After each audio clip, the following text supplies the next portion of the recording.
Aló, ayo. Hola Álvaro, soy Loto López. Disculpa la pequeño problema tecnológico. Continuamos con nuestra clase sobre neuropsicología. El tema que estoy tocando es un estudio de afasia causada por accidente vasculocerebral. En la anterior clase hablamos de un caso de un hombre que completamente ebrio se cayó del lado izquierdo seguramente de su altura, de parado, y se golpeó tan fuertemente la cabeza contra algo que se fracturó y tuvo unas lesiones en el lóbulo temporal y lóbulo frontal. El resultado de esto fue una afasia de Wernicke, pero como por el efecto de rebote, digamos, o de al caer el cerebro se aplasta contra el lado izquierdo por el golpe, igual que ocurre en muchos accidentes de tránsito, ¿no? Cuando la cabeza se va para adelante o para un lado, el lado opuesto se desprende, se tiende a desprender de la dura madre del cerebro y hay una hemorragia epidural. Ese fue el diagnóstico de ese caso, de manera que tuvo que ser operado de los dos lados y le sacaron el coágulo, le limpiaron, supongo, y quedó mejor, pero quedó con defecto. Es decir, no podía repetir, no podía entender órdenes complejas y estaba bastante delicado. Hoy día estamos viendo en pantalla un caso de afasia causada por accidente vasculocerebral. En la anterior discusión de caso hablamos de la prueba de Boston para diagnóstico de afasias. Acá vamos a ver una descripción más completa.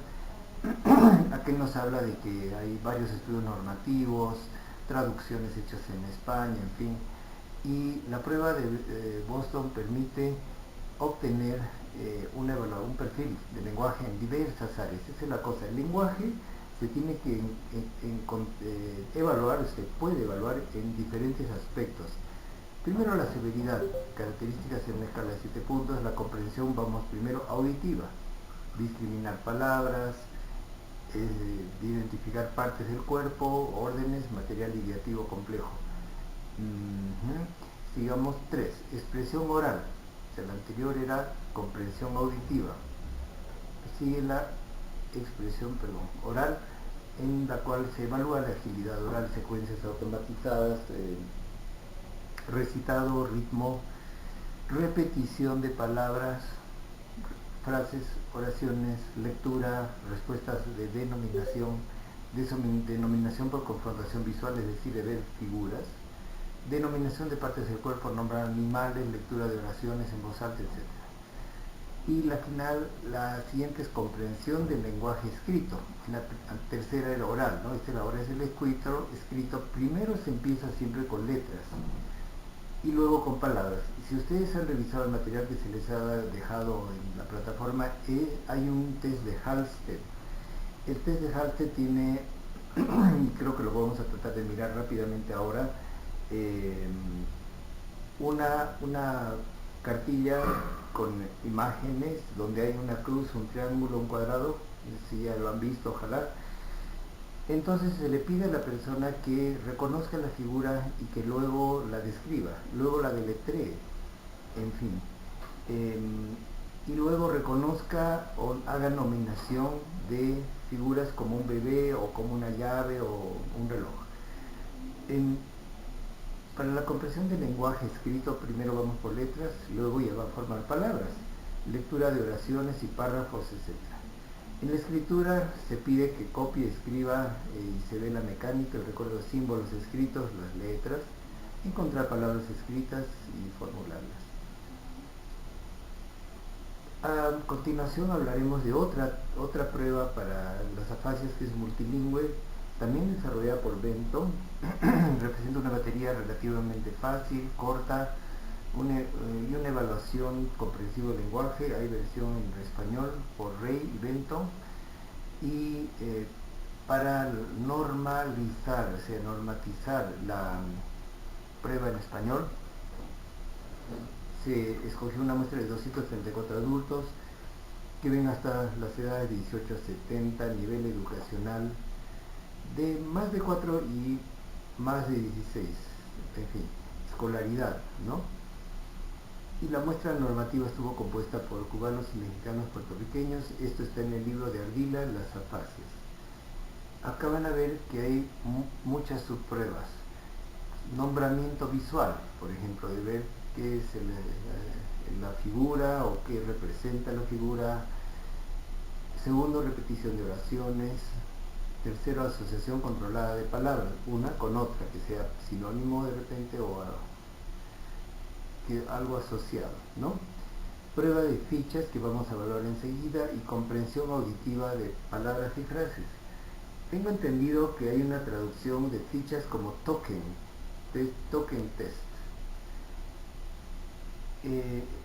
La fascia, hay una fascia, digamos, prueba multilingüe para fascias, esta otra es una prueba para bilingües, desarrollada por Paradis para sujetos bilingües, año 87,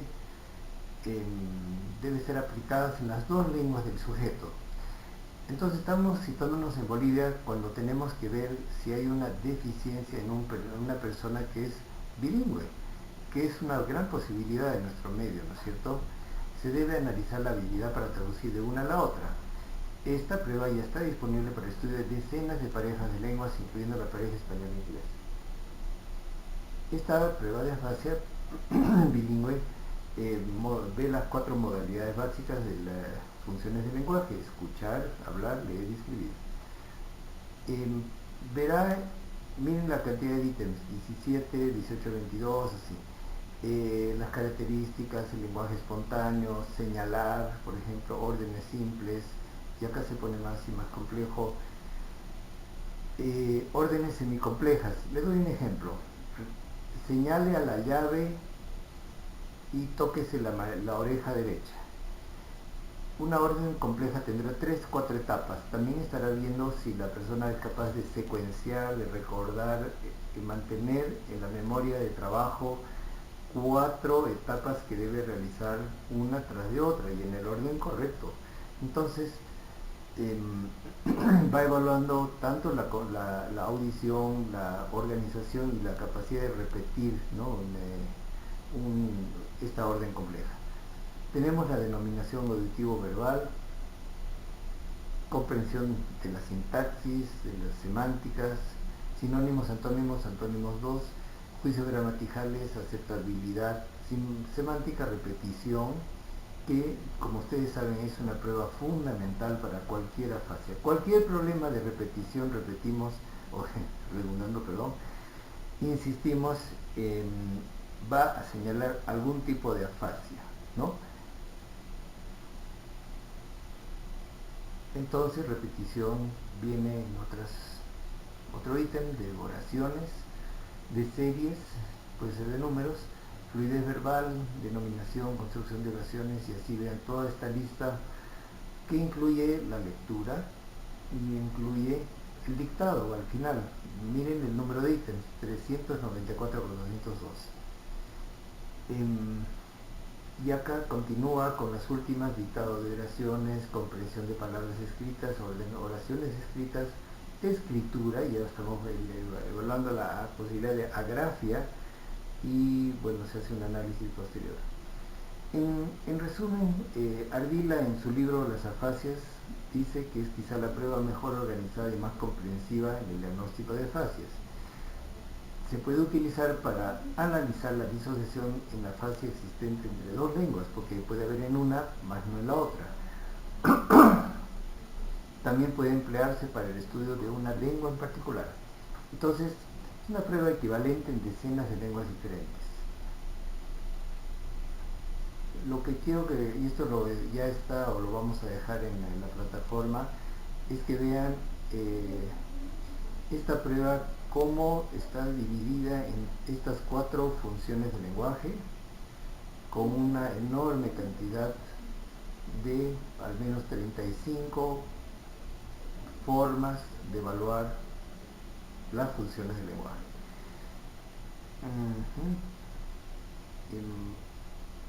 Dentro de las anteriores que hemos hablado, voy a retroceder, que es lo fácil que se puede hacer en esto, prueba de fichas, ¿no? En el examen multilingüe de afasias hay estas 5 partes. ¿Qué es la prueba de fichas? Vamos a verla enseguida. Estas fichas, también llamada test de tokens, es mostrarle una serie de figuras o tarjetas a la persona en la cual va a señalar círculos, entendiendo lo que es el concepto, viéndolo y reconociéndolo, señalarlo, y para luego ser más complejo a figura amarilla, figura roja, negra, verde, blanca. En la parte 2 hay fichas grandes y chicas, por supuesto, cuadrado amarillo, círculo negro, círculo verde, cuadrado blanco. Entre todas las fichas, el círculo blanco pequeño. Entonces es una cosa ya más compleja. Cuadrado amarillo grande, cuadrado verde grande y así. Parte 4, usamos solamente las fichas grandes, círculo rojo y cuadrado verde, y así podrán ver hasta las 19 diferentes opciones que hay de ver que la persona tenga comprensión del lenguaje y que pueda ejecutar estas órdenes. Al final, miren, todas las fichas, señale círculo blanco grande, debe haber un círculo blanco pequeño, ¿no? Y cuadrado verde pequeño. Entonces toda clase de combinaciones son posibles y esto ayuda a evaluar las funciones de comprensión. Después vamos a la parte 6. Ponga el círculo rojo sobre el cuadrado verde, cuadrado rojo señala el círculo negro, etc. Con esta descripción podemos entender que es una prueba en la cual hay que armar una serie de figuras en diferentes tamaños, fichas grandes, estas son las grandes, por decir la de 33.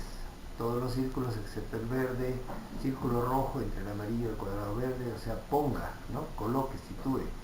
Y te va a dar la capacidad de distinguir y ver y detectar errores de comprensión y de ejecución. Muy bien. Entonces, esta es rápidamente la prueba de las fichas en versión abreviada. En el estudio de caso de afasia por accidente vasculocerebral, se trata de una mujer que tuvo un derrame que lentamente fue aumentando, ¿no? Como un pequeño aneurisma, y luego requirió de cirugía y de quimioterapia.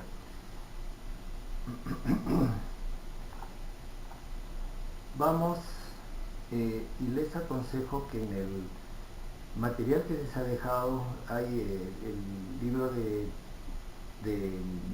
introducción a la neuropsicología y también el libro de Ardila, de técnicas de examen, donde están descritas las cosas que hemos mostrado.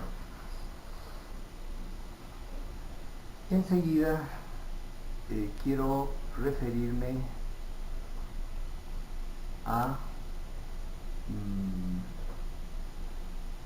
la lateralidad, el tema de la lateralidad. Entre el material que se les ha dado es un estudio de lateralidad realizado en el año 2000.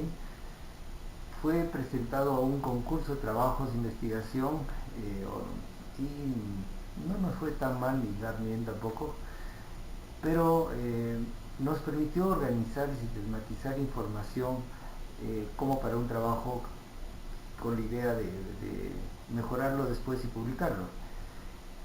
Y vamos a ver, tiene las preguntas de investigación, tiene los objetivos que quiero que vean.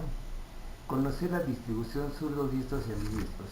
Yo preguntaba en la clase presencial cuántos zurdos, diestros, ambidiestros hay, y no había ni un zurdo de entre 16 personas, una ambidiestra, ¿no?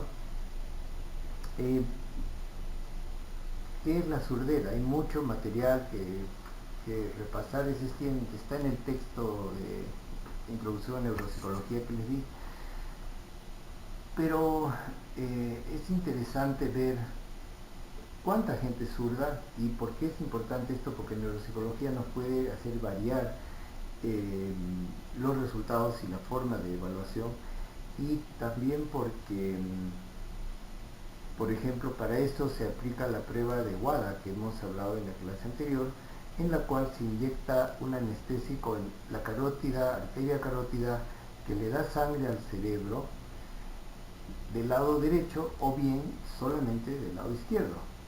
Y entonces esta prueba, repasando, se le pone el anestésico en el lado izquierdo, y mientras que la persona está despierta y consciente, se le pide que cuente de 1 a 100.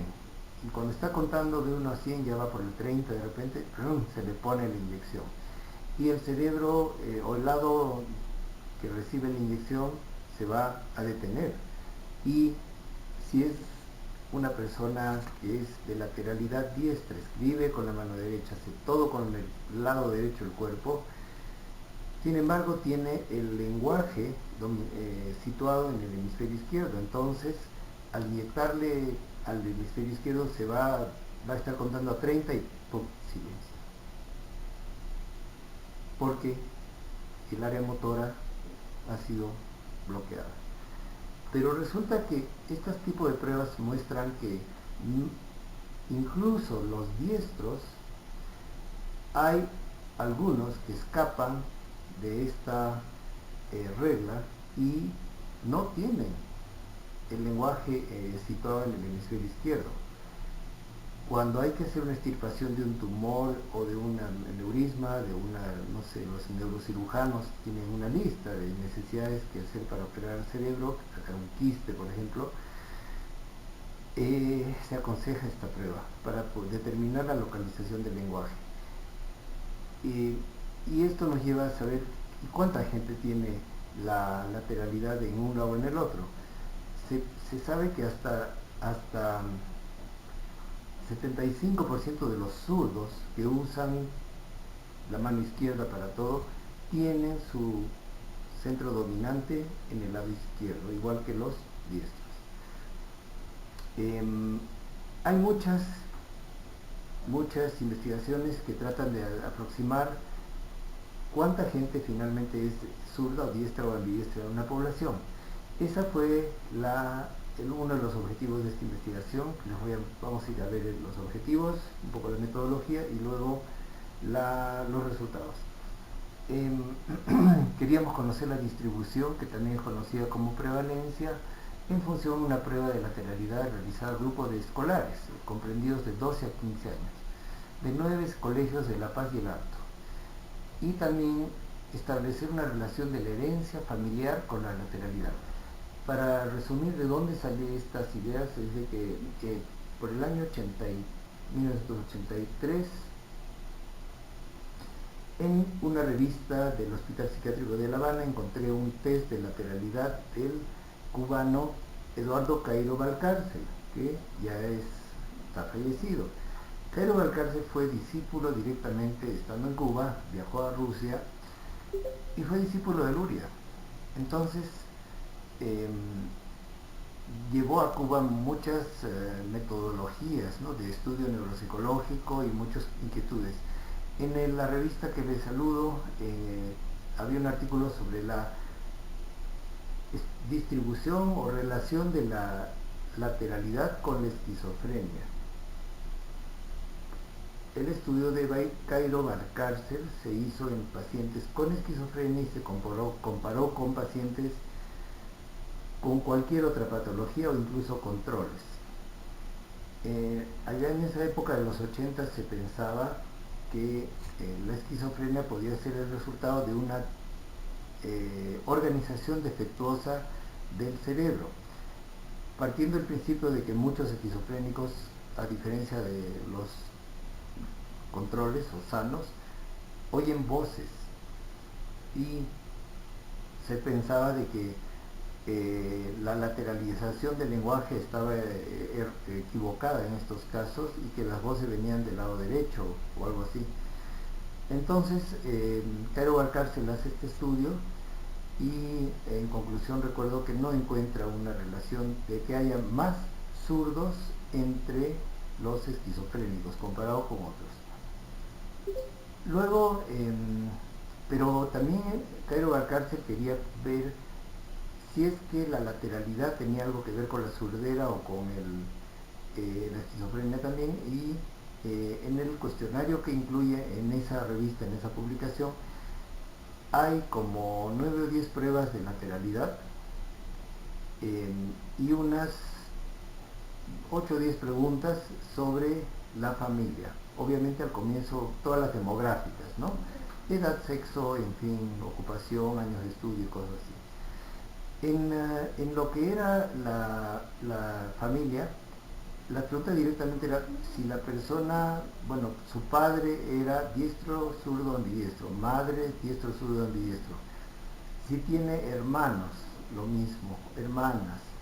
Luego los abuelos, del lado paterno, lado materno, diestro, zurdo, ambidiestro, desconoce, porque muchas veces no se sabe, no los conocieron, y así bajando de los hermanos a primos, tíos, en fin, toda una genealogía, para tratar de determinar si hay una relación entre la persona evaluada, control o esquizofrénico, y que hubiera familiares que tengan una u otra lateralidad. ¿Correcto? Repito, el estudio de Cairo Valcárcel, Eduardo Cairo Valcárcel, no dio positivo.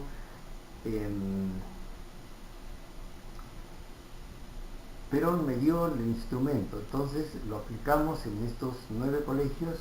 Acá si ven esta lámina, ven características atribuidas a ambos hemisferios, no las voy a leer, y vamos a la metodología, que era la aplicación de este instrumento. Habla del cerebro derecho, izquierdo. Estos datos ya tienen más de 15 años, porque este fue ya preparado para el año 2000. Aquí es donde menciono el libro de bibliografía, es Cerebro Derecho, Cerebro Izquierdo, por Deutsch y otro autor que vamos a ver enseguida. Bien, aquí está, Springer y Deutsch, Cerebro Derecho, Cerebro Izquierdo, y otros autores, ¿no? Incluido a nuestro querido amigo Ardila.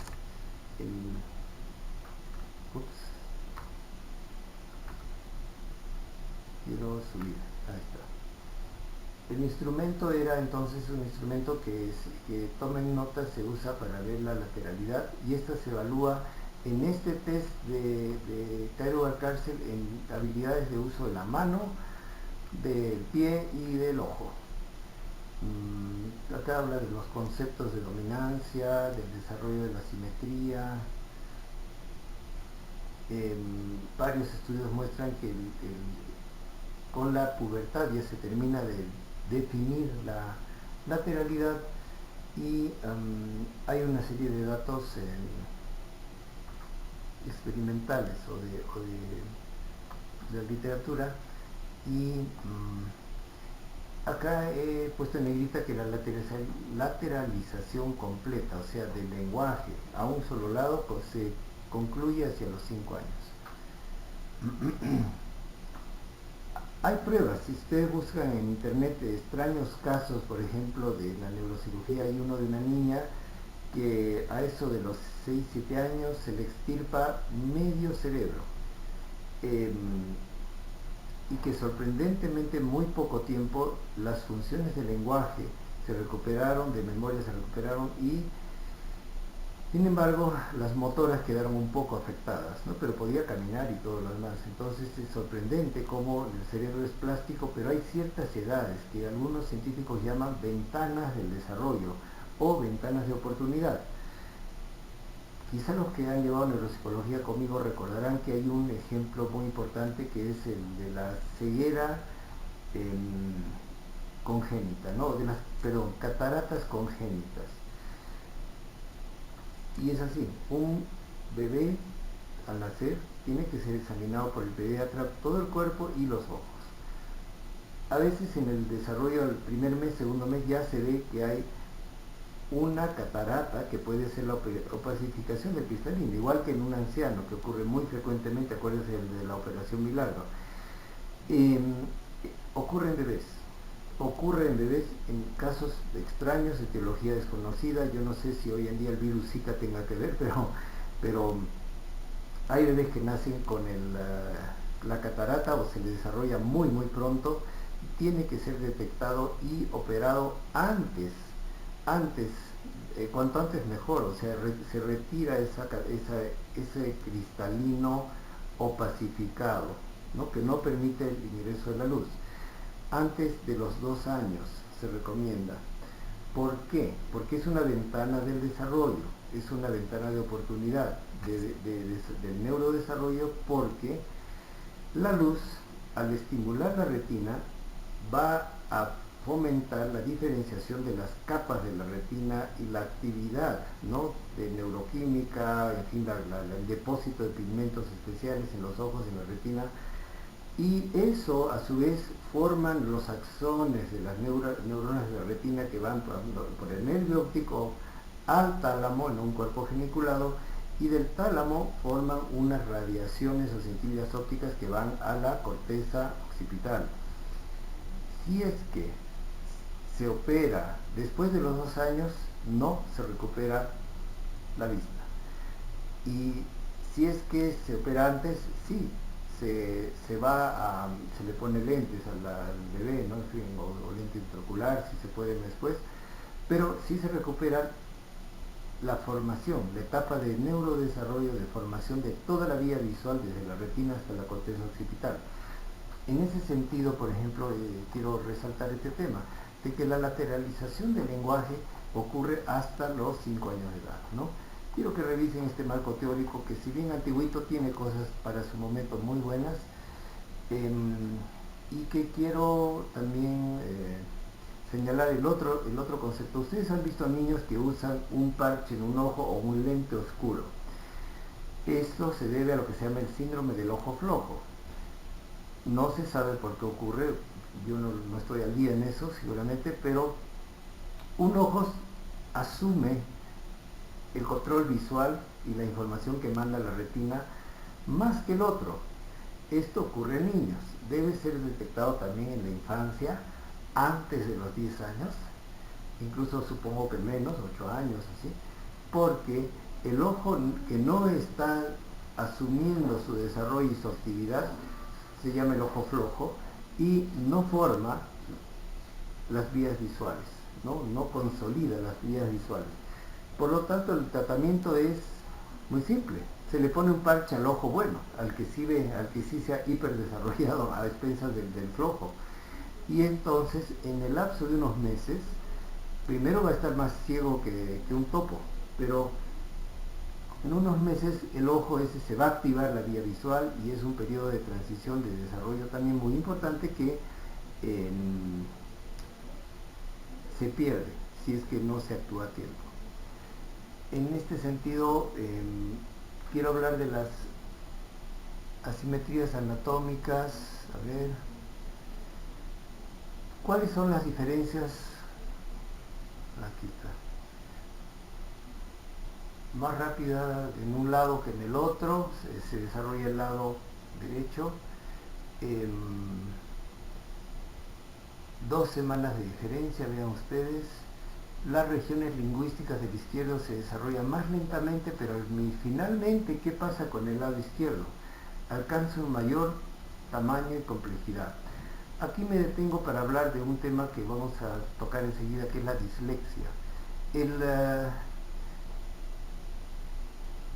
¿Qué es el plano temporal? Respuesta inmediata: cuando se hace un corte a nivel de las cejas, recto con el machete stack, se corta la cabeza hasta atrás y se destapa el cerebro, ¿no? O en un cerebro en la sala de anatomía, un cerebro ahí sin sangre, hacemos un corte y vemos a simple vista el cerebro de arriba, 2 hemisferios, perfecto, tronco cerebral al medio, los tálamos ahí abajo, y a simple vista se ve que ¿cuál de las cortezas es más gruesa? La izquierda, en la gran mayoría de la gente. 90 y tantos, por 98% de los diestros y 75% de los zurdos incluso. Esta asimetría del plano temporal, esto ocurre en el lóbulo temporal, ocurre en esta, casi normalmente se desarrolla en la infancia, como ven acá. Es más lento, pero alcanza un mayor tamaño y complejidad. ¿Y por qué? Porque este es el plano temporal en el lado izquierdo, que corresponde al área del lenguaje, ¿no? Al área de Wernicke y el área auditiva primaria. Volvemos a la investigación. Entonces se utiliza este cuestionario que evalúa el área familiar de la persona, cómo era la de lateralidad de la familia, de padres, hermanos, abuelos, etc. Y se le pregunta para el área familiar si sabe que el abuelo era diestro, zurdo, ambidiestro, o no sabe, no responde. Y luego vemos las actividades manuales. Y vemos qué cosas, con qué mano, con la diestro, zurdo o ambidiestro, se marca. Estos son los pequeñas herramientas o materiales utilizados para este estudio. Una cámara o una cartulinita dibujada con una cámara que tiene que tener un hueco, que es el visor, para que la persona se le acerque al ojo y entonces veamos con qué ojo tomaría una foto. Y vamos rápidamente. Entonces se hicieron 400 encuestas, en realidad hicieron muchas más, pero estas quedaron depuradas. Muchos tenían no sabe, no responde de varias cosas de la familia. Para no confundir los datos como faltantes, los omitimos. Entonces la proporción era poco más de masculinos que femeninos, 67-32. Esta es la matriz de casos, ¿no? De la lateralidad, conocimiento del sujeto a los ítems, cuestionario de lateralidad, etc. Y que fuimos encontrando.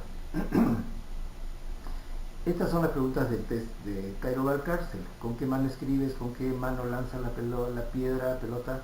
¿Con qué mano te cepillas los dientes? Y ustedes traten de cepillarse con la otra mano, y para que vean lo complicado que es, porque es una conducta aprendida de toda la vida y practicada, muy practicada, se supone. Entonces, acá hay una gran variación. Escribir vamos a mirar los zurdos, la izquierda, ¿no es cierto? 2.8 escriben con la mano izquierda. Esos son zurdos, diremos. No, pero lanzan una piedra, 11.8 con la mano izquierda. Y se cepillan los dientes, 5.5. Entonces yo diría que en una función motora muy específica como escribir y lavarse los dientes, va entre 2.8, casi 3, hasta 5.5%. Acá ustedes ven cuáles son las dificultades cuantitativas en la neuropsicología. Ven que de acuerdo a la conducta hay muchas variaciones. Acá vemos con qué mano agarras una brocha para pintar. Con la izquierda 6, o sea, incluso más que para cepillarse los dientes. Haciendo una arbitraria suma y sacar un promedio, encontramos este resultado grande, que 7.9% nos dan zurdos en la lateralidad manual. El objetivo principal de la presentación de estos resultados se puede resumir que la lateralidad manual, en un promedio de las anteriores actividades, sobre este número de alumnos nos dio esto. Zurdo 7.9, casi 8%, ambidiestros otro 8% y diestros 83%. Vamos a ver las otras funciones que se evalúan. La lateralidad de los pies es patear un penal, empezar la escalera, y vean ustedes una variación, pero no tan diferente. Izquierdo, empiezan a patear un penal con la izquierda 19%, contra bajar una escalera 15%, casi 16%. La dominancia ocular se hizo con eso de la cámara, mirar la cámara, o si no, enrollar un papel y decir, a ver, mira por este telescopio de un lente, ¿con qué ojos miras? 8%. ¿Se acuerdan que había que hacer preguntas sobre la lateralidad de los parientes? Esta de acá es el diestro. Una generación, dos generaciones, tres generaciones, el diestro era este, el encuestado, perdón, era diestro y era este, y no había familiares de otra lateralidad. Y en un caso de un ambidiestro había esta. En la segunda generación y en la tercera generación el encuestado, ambos ambidiestros. En el caso de zurdos, por dar un ejemplo, un abuelo, este es abuelo, padre, nieto, y la nieta salió zurda. Esto me recuerda a mi familia, les confieso. Mi abuelo, hace 2 generaciones, no es tanto tiempo, me contó que en el colegio detectaron que él escribía con la izquierda y hacía cosas con la izquierda y lo castigaban. Acá en Bolivia, ¿no? Sí, acá en La Paz. Y le amarraban la manito izquierda y lo castigaban y todo, hasta que usó, sin llorar, la mano derecha. Aprendió a escribir con la mano derecha, pero después, cuando ya era más grandecito, igual usaba las 2 manos, escribía con ambas manos, pero su preferencia era la izquierda. Pasa una generación y mi madre, resulta, esta sería ambidiestra. Ella podía hacer muchas cosas con las 2 manos, y resulta que viene mi generación, acá hay otra más, ¿no? En donde yo tengo 2 hermanas y todos somos diestros. Pero resulta que mi hija, ¿no?, descendiente de su bisabuelo zurdo contrariado, porque lo volvieron a la mala diestro, es totalmente zurda. Y evidentemente en la lateralidad zurda vemos que hay un salto de generaciones bastante frecuente. La base de datos todavía la tengo escondida por algún lado y queremos, si es posible, voy a analizarla con algún estadístico que me ayude para depurar mejor y ver realmente fórmulas que den la misma probabilidad a todas las funciones que hemos evaluado, ¿no?, y las que faltan acá. Las madres, miren ustedes, madres 4% zurda, parecido al 2.8% de los encuestados, 400 encuestados. El padre 6.3% zurdos, ¿no? Y habían no saben, no responden. Aquí están los porcentajes de no respuesta, qué cosa eran, y ambidiestros no es poco, no es poco. Conclusiones: hay una distribución de diestros 84%, ambidiestros 8% y zurdos 8%. Es una contribución científica a la comprensión de la psicofisiología de la población. No conozco muchos estudios con una buena muestra como esta, con una misma prueba en colegios en edades comparables, que de este resultado. Entonces, segundo, la lateralidad sí tiene relación con la herencia o influencia genética. Se ha demostrado familias donde no faltan zurdos en ninguna generación. O hay en donde la generación de zurdos, diestros, zurdos y ambidiestros salta una generación, como en la de mi familia, lo cual habla de una transmisión genética no dominante. Hoy en día, este es el año 2000, compañeros. Ustedes se dan cuenta que hoy en día, ya en ese año 2000-2001 estaba muy de moda el genoma humano, pero mediante estudios de población se pueden sacar inferencias, ¿no?, de la genética, y este es un aporte que se puede decir que es interesante. Y recomendaciones: hoy en día se recomienda tener cuidado con el tratamiento de los alumnos que pueden ser zurdos, para que se acepten a sí mismos. Hay videos en YouTube que ustedes pueden encontrar sobre la zurdera o la vida del zurdo, cosas así. Hay tiendas en Londres, en Nueva York, en varios lugares en Alemania, solo para zurdos: tijeras, cuchillos, abrelatas, un montón de cosas, porque hagan la prueba de cortar su carne con la otra mano, con el otro cuchillo, o cortar una tijera con la otra mano, y van a ver lo que difícil que es para ellos. Esto nos lleva al problema de la estandarización, ¿no? Pensar que en una población hay un ideal estándar es como una fantasía, ¿no es cierto? Em, bueno, y que no se repita el tema de que hay niños hoy en día que son discriminados por ser zurdos. En la, en la, si ustedes investigan la distribución de lateralidad en Europa, Norteamérica, Sudamérica y el Oriente, van a encontrar una sorpresa. Japón tiene menos porcentaje comparado con el 7-8% que hemos visto acá en Bolivia. Y se piensa que es debido a esta, no es una diferencia genética japonesa, es una diferencia cultural. Ahí fuertemente se ha discriminado y se ha visto mal la surdera. Eso es lo que he encontrado yo en mis investigaciones. Vámonos a una siguiente presentación cuando son en el monobloc las 8 y 10. La siguiente presentación habla de otro concepto, otro aspecto de la medición en neuropsicología. Bien, aquí está. Una medición neuropsicológica tiene que ver con aspectos cognitivos. Para eso usamos Minimental, test de Boston para el lenguaje, usamos el Bender, usamos pruebas de afasias, pruebas específicas que ven funciones de la corteza cerebral cognitivas y permiten inducir un tipo de lesión, ¿no? Por ejemplo, una afasia de conducción, por decir, ¿no? Una segunda, aparte de la cognitiva, viene a ser del afecto. El afecto influye mucho en el rendimiento de las pruebas, por supuesto. Tercero sería la personalidad, ¿no? Que para eso hay inventarios específicos de varios tipos, por ejemplo el Million, hay versiones 1 y 2, hay Million abreviado de estilos de personalidad para adolescentes, y hay el inventario IPDSM-4 que creo que lo enseñan en la carrera de psicología, por lo menos de ahí yo he conseguido copias y lo uso.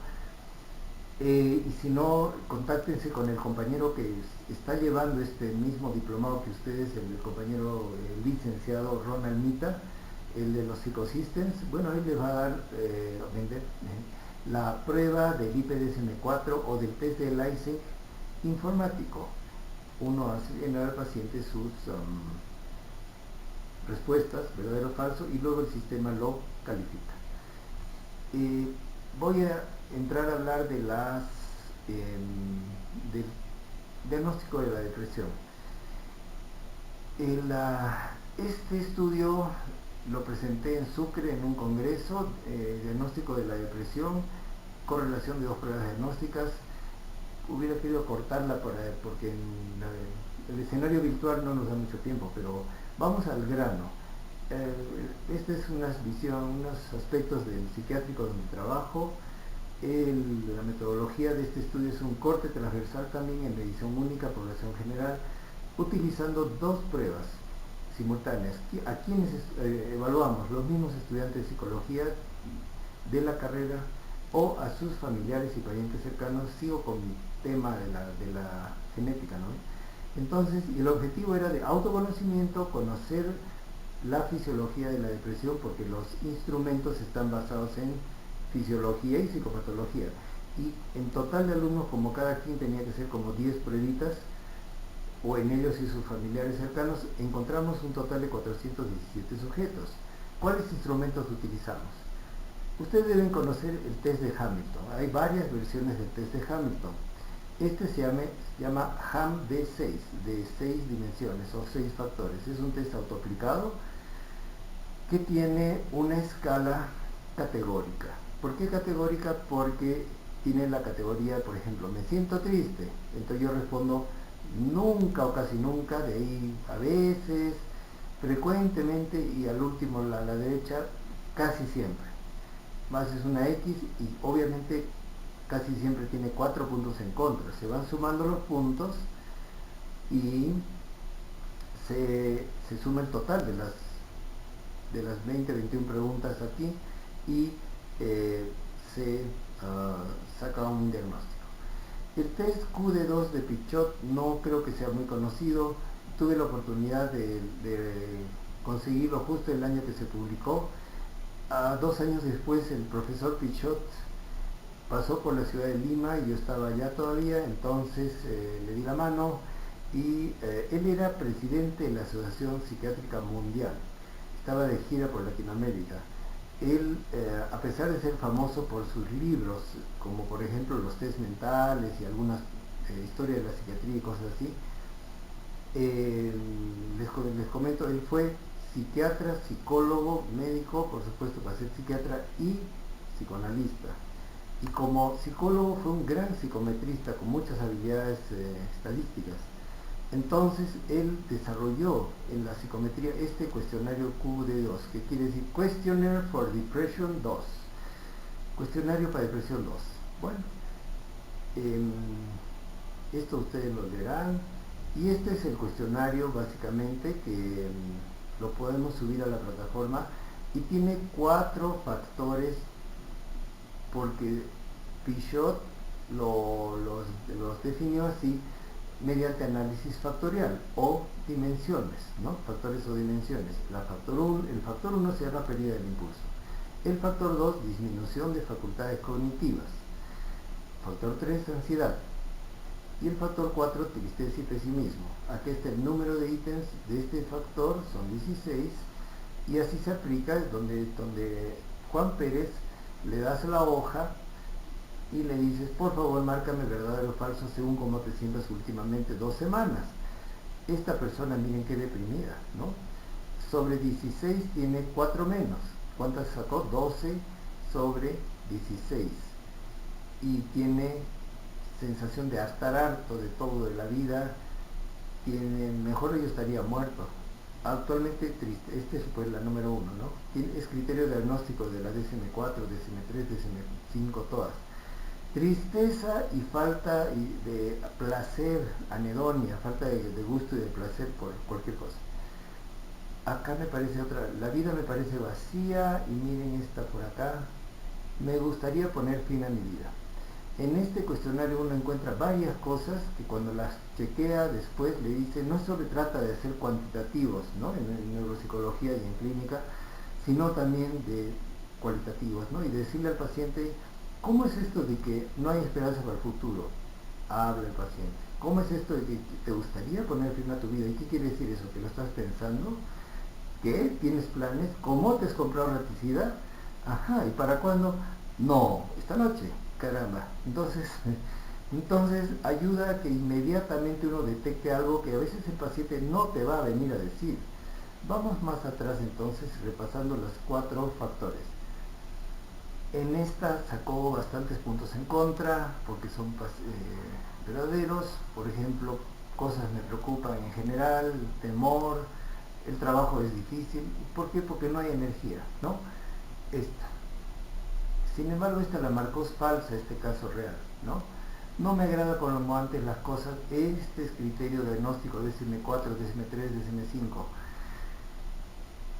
Pérdida de interés y tristeza, ¿no es cierto? Son criterios fundamentales, y después de eso tiene que haber algunos otros más.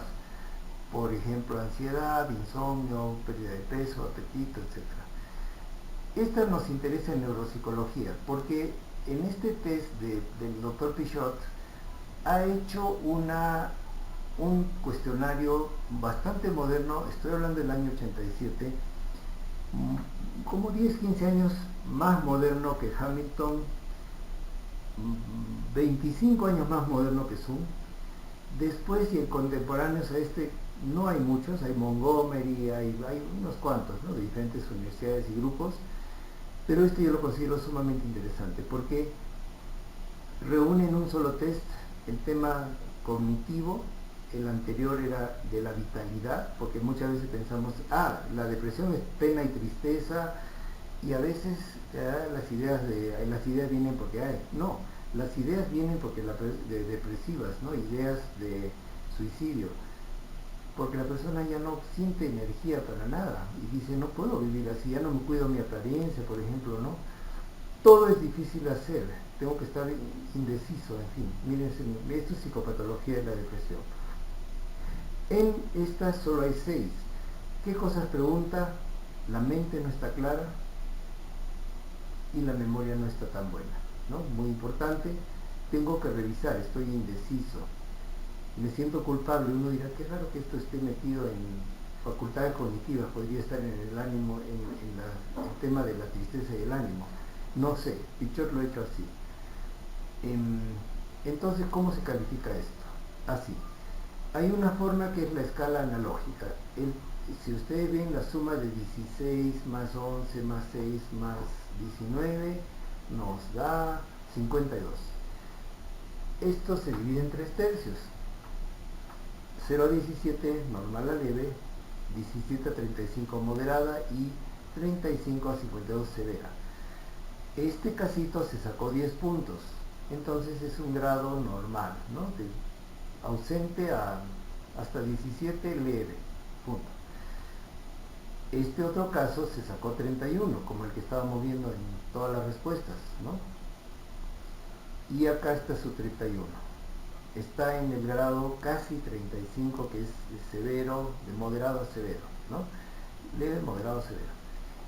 Aquí inmediatamente ya tenemos un diagnóstico de qué grado de depresión, como el termómetro de la depresión que tiene el paciente, y no solo eso, tenemos las respuestas verdaderas, como se ven acá, que sirven para entrar a psicoterapia o para explorar más adelante. Un test como este sirve de línea de base, y un test, una persona con este puntaje, con un tratamiento farmacológico, psicoterapéutico o ambos, debería bajar de 31 a, digamos, 10, ¿no?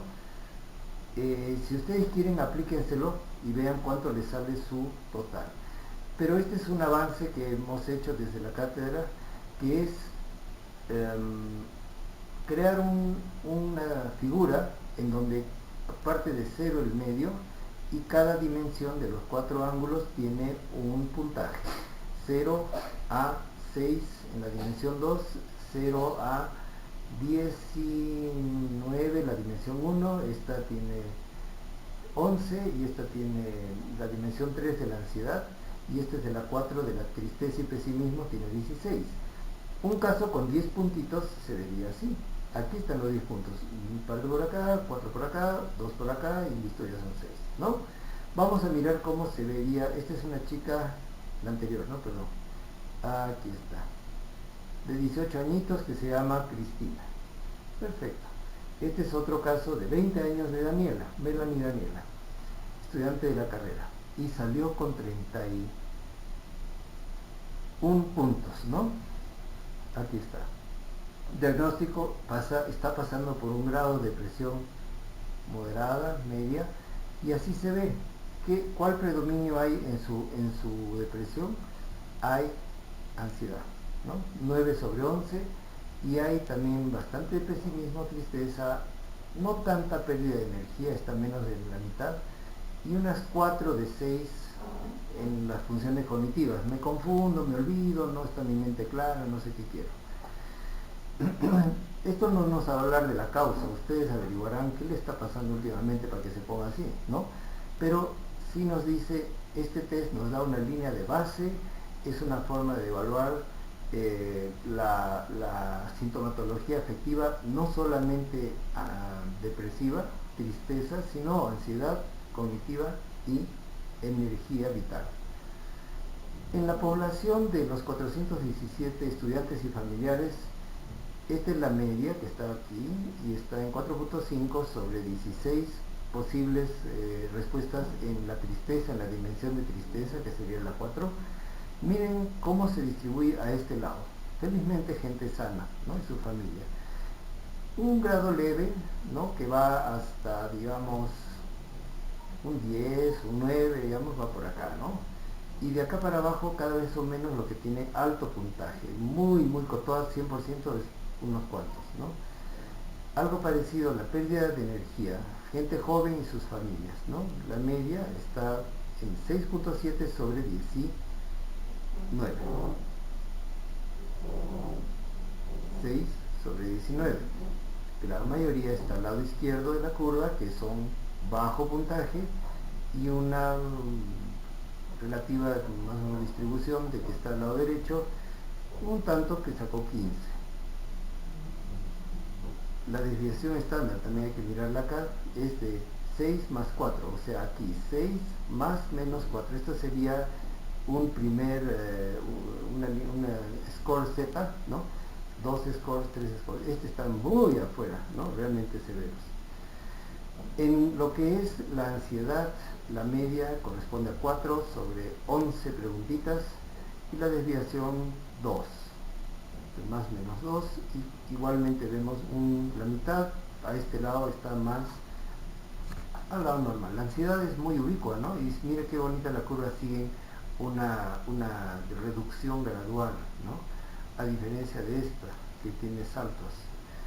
¿Qué podemos decir? ¿No? Que nuestra población no tiene también muchos síntomas de ansiedad. 4 sobre 11 están en la gran mayoría, y hasta 5 sobre 11, 6, miren 6, ¿no? Hasta 8 están a este lado, ¿no? Y así. Y estos 6 ítems tienen que ver con memoria, atención, decisión, culpabilidad y así. Sobre 6, la media es 2.3 con 1.6 de desviación. Veamos el resultado total de toda la muestra con los 2 puntos de corte, como veíamos en la línea analógica, ¿no? De 0 a 17, que está el 20 acá, 17 acá, y de 17 a 35. Entonces, depresión moderada, severa, hay este tantito de gente. La media del puntaje está en 16. La media. Más menos 10, o sea, 16, perdón, menos 10, 6 y acá 26, ¿no? Por la mitad, más o menos aquí. Se puede decir que hay algo de síntomas depresivos en nuestra población de estudiantes, pero que la mayor parte está por el lado normal, sobre 52 puntos. Este grupo tiene alto puntaje, este puntaje medio y este puntaje leve o normal. Estos son los más normales y felices. Esta es una forma de hacer estudios cuantitativos sobre el afecto. Este trabajo, o uno parecido, porque comparé este test de Pichot con el test de Zoom, y ese lo publiqué. Está en las revistas del Instituto de Psicología de nuestra universidad, el año pasado, me parece el año pasado, sí. Ambos test tienen diferentes escalas, o sea, esta mediana es la media 16, como ya les he mostrado, y esta era 6 punto tantos. Cuando 17 o más ya es depresión, entonces está abajo. Esto es algo sobre el doctor Pichot, y esto es sobre el profesor Hamilton, creador de la escala de Hamilton, tanto de depresión como ansiedad. Él se hizo famoso como Hamilton en Inglaterra, pero él nació Himmelshine. Su familia cambió el nombre original y se emigró a Inglaterra. Se entrenó como psiquiatra, trabajó mucho como matemático, experto, se volvió estadístico, innovador, ganó premios y se lo llevaron al Instituto de Salud Mental en Bethesda, Maryland, donde se hacen todas las investigaciones intramurales y se diseña y se da la plata para todo el país y para las universidades norteamericanas para investigación en salud mental. Entonces fue uno de los pioneros en introducir la psicometría en la psiquiatría. Él insistía, la investigación psiquiátrica debe ser basada en medición, análisis estadístico, es decir, lo cuantitativo. El test de Hamilton tiene algunas de estas preguntas: estado de buen ánimo, un poco triste, más triste. Estas son las categorías de una de las preguntas. ¿Cómo anda su ánimo? Y la gran mayoría, buen humor, un poco triste, más que lo usual. Me he sentido más triste, pero no desesperado por acá, y un tantito a punto de reventar, digamos, 5, ¿no? La escala de Hamilton tiene 24 puntos. En este caso que mencionamos tiene 14, entonces está en normal, leve a moderada los grados. Déjenme revolver a esto. En donde un puntaje de 14 a 17 ya va a indicar depresión moderada, severa, incluso severa. Esta es una escala heteroaplicada, es decir, por otra persona. Generalmente la escala de 21 puntos pregunta y charla con el paciente y eh, luego va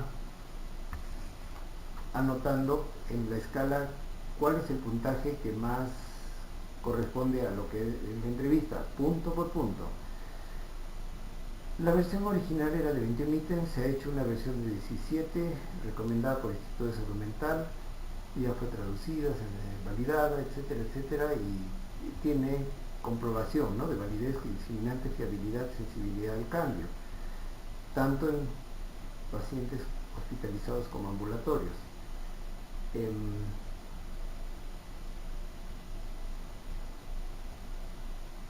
Entonces tiene un puntaje con una escala.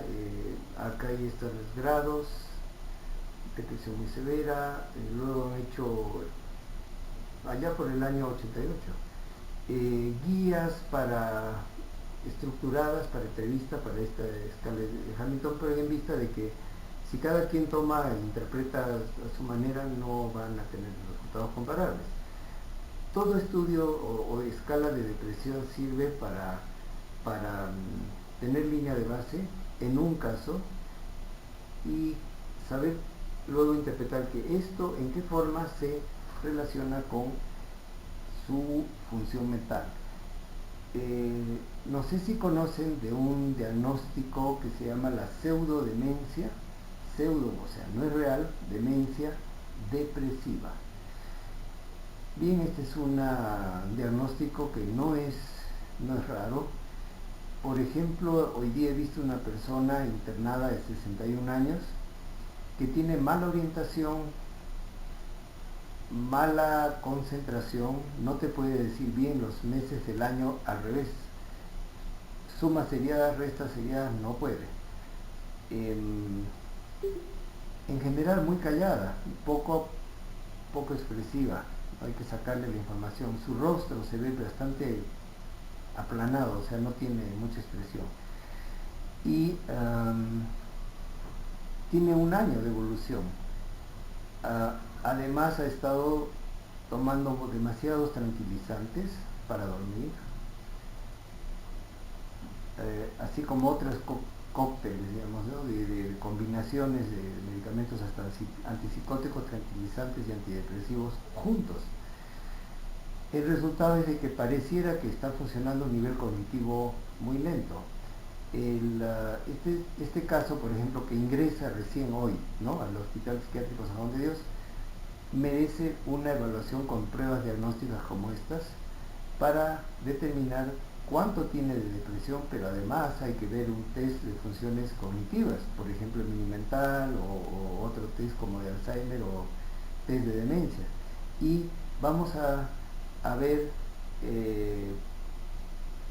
el estado actual realmente para poder iniciar un tratamiento antidepresivo. En personas jóvenes, menos de 65 años, aún sí se puede presentar inicios de demencia. Sin embargo, en un caso como este de esa señora de 61 años, más parece indicar que la depresión y el abuso crónico, porque esto viene un año peor que antes, pero viene de hace muchos años, 7, 8 años de que se murió su madre, de inicio de tranquilizantes, puede ser una de las causas que estén dando un mal puntaje, una apariencia de una depresión, de una demencia, en principios de demencia o de déficit cognitivo, porque está desorientada, como decía, y su memoria y atención muy mala, cuando en realidad puede responder antidepresivo. Entonces, en esta pseudodemencia depresiva los pacientes se quejan de que, ay, estoy muy mal, ya no me acuerdo de nada, etcétera, etcétera. Y a diferencia, clínicamente, solamente para diferenciar esto por punto de vista de psicopatología, un paciente con principios de Alzheimer puede quejarse, ¿no? Ya no me acuerdo de nada, algo así, pero más bien trata de ocultar su enfermedad. Se dice que esa es una diferencia fundamental. Cuando le preguntas, ¿sabes la fecha, el día, la hora, el mes, dónde estamos, cómo se llama esta calle, la avenida, el barrio? Se ríe. Dice, ay, ahorita no me acuerdo, ay, qué calor está haciendo y no sé qué, y disimula. En cambio, una persona con pseudodemencia depresiva sí se queja. Dice, ay, no sé nada, soy una desgracia, no puedo acordarme de nada, cada vez estoy peor, no sé en qué voy a acabar. Entonces, ese es un aporte, ¿no?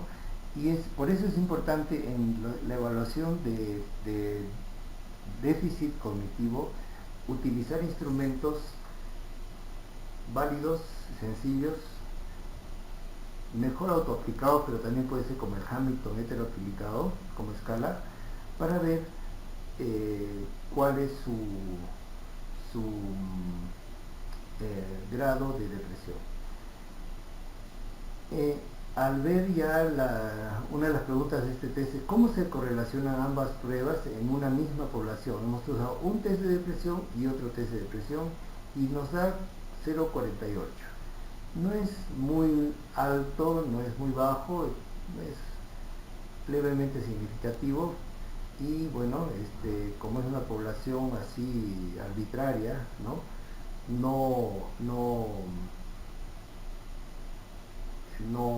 como se dice, probabilística, es aceptado, pero la significación es de 0,01 bilateral. Acá tenemos las medias y las regresiones típicas.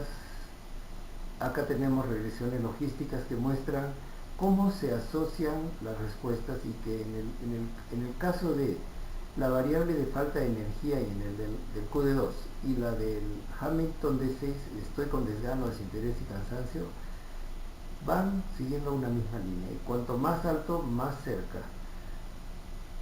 En cuanto a las funciones cognitivas, es como una escalera un poco. Correlacionamos de esta prueba la función cognitiva disminuida en general, son los 6 puntos, y la Hamilton 6, baja autoestima, baja concentración, etc. Y hay una correlación más o menos buena, pero un poco en escalera.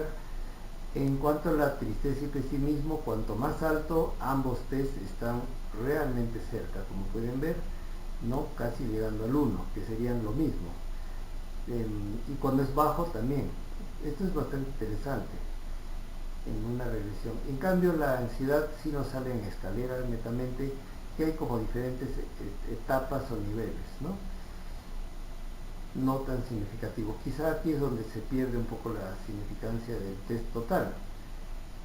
Bueno, pero en conclusión podemos decir que el Pearson nos salió 0,43, hay una correlación, como hemos visto en la lineal, y que la depresión efectivamente tiene estos componentes de pérdida de impulso, energía o vitalidad, de 2, tristeza y pesimismo, 3, ansiedad, y 4, disminución de funciones cognitivas, que nos trae directamente a la neuropsicología, porque esto cuanto más alto es, más importante es. Varios autores actualmente mencionan que los pacientes bipolares que tienen extremos más severos del ánimo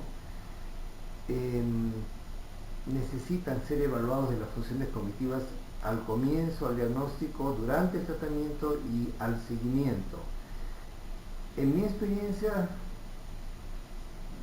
y siempre usando estas mis pruebas, porque ya me he acostumbrado a usarlas, es parte de mi arsenal, es como yo digo al paciente, mire, está muy bien por lo que usted me cuenta, pues que no duerme, que se quiere morir, que está triste, que llora todo el día y no tiene energía para nada. Usted tiene una depresión, siento mucho, pero es buena noticia tener un diagnóstico. Vamos a sacar este test, quiero que me llene acá verdadero y falso con el QD2 y voy a medirle, así como cualquier médico mide con el termómetro o mide con el tensiómetro. Cuente este esto a ver qué sale. Y nos sale nos sale, por ejemplo, un resultado como este, ¿no? Y al paciente uno simplemente hace su grafiquita, pone los puntajes acá, luego los detalles están en una hoja de evaluación, y a uno pregunta qué fue lo que salió ahí, o sea, qué respuestas son estas, ¿no es cierto? Y este es un caso normal, no te preocupes, sigue así, y este es un caso, tú necesitas terapia. Le voy a recomendar un buen psicólogo, y además, ¿por qué no toma estas pastillas por un mes o 2 o 3? Mejor 3 meses, más seguro. Y vamos a hacer un seguimiento y vamos a ver, y cuando pase un tiempo vamos a tratar de ver si esto disminuye y ojalá que llegue a esto. Entonces, es útil la aplicación de instrumentos como este, o como el Hamilton, o como el Zoom, ampliamente validados. En el banco de escalas de evaluación en psiquiatría les he dado el Hamilton, está mencionado como Hamilton Conde, o sea, aumentado y corregido por un español apellidado Conde, y le puso su nombre, pues, ¿no? Entonces, ahí está. Vuelvo al tema de los bipolares. En la bipolaridad hay francamente un desajuste que va en este sentido. Vamos a la izquierda. Los genes, ¿no?, que se heredan de familia, de generación en generación, traen una mutación o algunos alelos que cuando se juntan más aún todavía hacen que la expresión sea diferente a lo normal. Se construye el cerebro con los planos de los genes, perfecto. Ahí está el cerebro, la persona nace, crece, tiene 18, 20 años y le viene la primera depresión severa.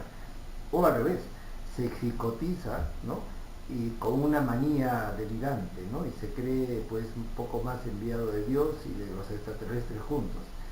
Y esta persona está pues muy muy mal. Entonces los guidelines, los guías de práctica actuales indican que es importante tomar instrumentos incluso de función cognitiva, más en depresión, y más en depresión recurrente. ¿Por qué? Porque una persona con depresión severa, si la miro desde el punto de vista de test de Pichot, puede recuperarse de las otras, o sea, de la ansiedad, del pesimismo y tristeza, y recuperar su energía, todas estas van a bajar, pero esta es la última que va a mejorar, la de la función cognitiva.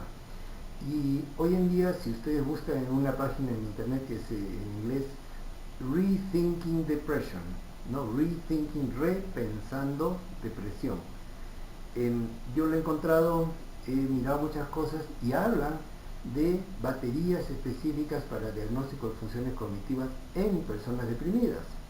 ¿Por qué es importante? Porque la persona puede recibir el tratamiento que tú quieras, psicoterapia cognitivo-conductual, le va a ayudar a mejorar mucho seguramente, y va a llegar a un bajo puntaje, pero se va a sentir que todavía no tengo la claridad mental, no tengo la inteligencia de antes, ya no me acuerdo nada, no soy inspirado. Peor si tiene una actividad laboral creativa, algo así, ¿no? Entonces, hay pruebas de funciones cognitivas que hay que aplicar en personas con trastorno bipolar. En esta presentación ya continúo a hablar de Hamilton, del test, de cosas teóricas sobre el estudio, cosas teóricas en la discusión sobre la depresión en sí. Acá tenemos la foto de don Honorio Delgado, un eminente psiquiatra peruano, y otro eminente psiquiatra peruano, mi maestro, el doctor Seguín, que Delgado hablaba ya desde antes, los años 60, de que la depresión, lo importante es cambios en las funciones biológicas y ritmos circadianos, pero más que nada llama a la depresión como un evento vital, instintivo, volitivo, más que afectivo, que paraliza al individuo, grado extremo, lo lleva, ¿no?, fuerza, merma de la fuerza psicológica. En este sentido, siguiendo con la línea francesa de Pichot, ya Delgado coincidía en que la depresión tiene un componente importante de la vitalidad, de la energía, más que solamente ser lo afectivo emocional.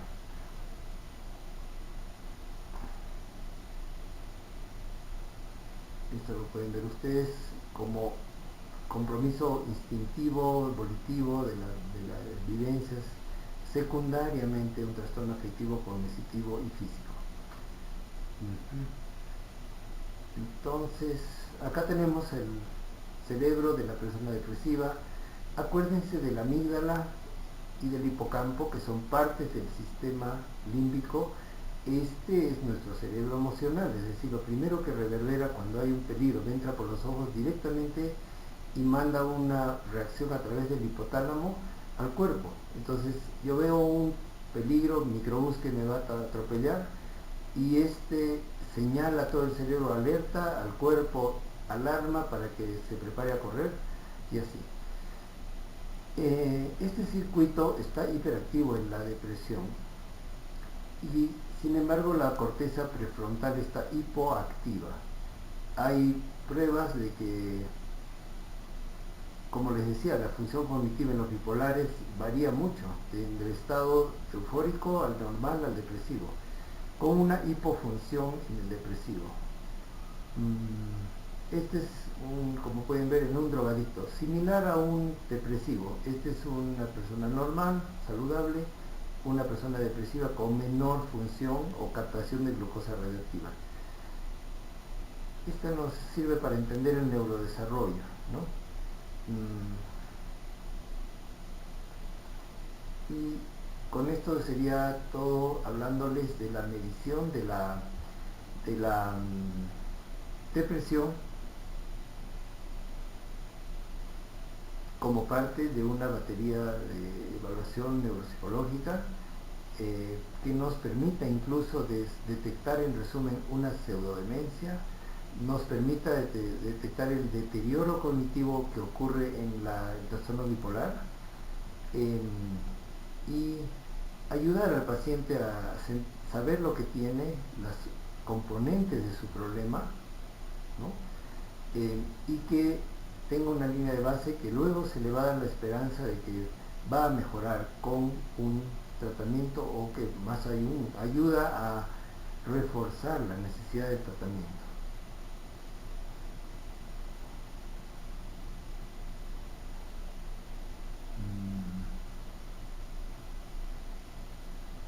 Esto lo voy a cerrar, lo vamos a dejar, y vamos a ver si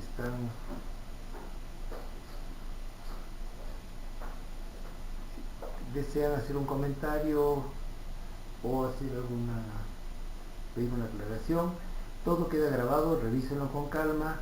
El material que he mostrado hoy va a entrar a la plataforma ya nomás. Entonces estoy pendiente a lo que ustedes deseen.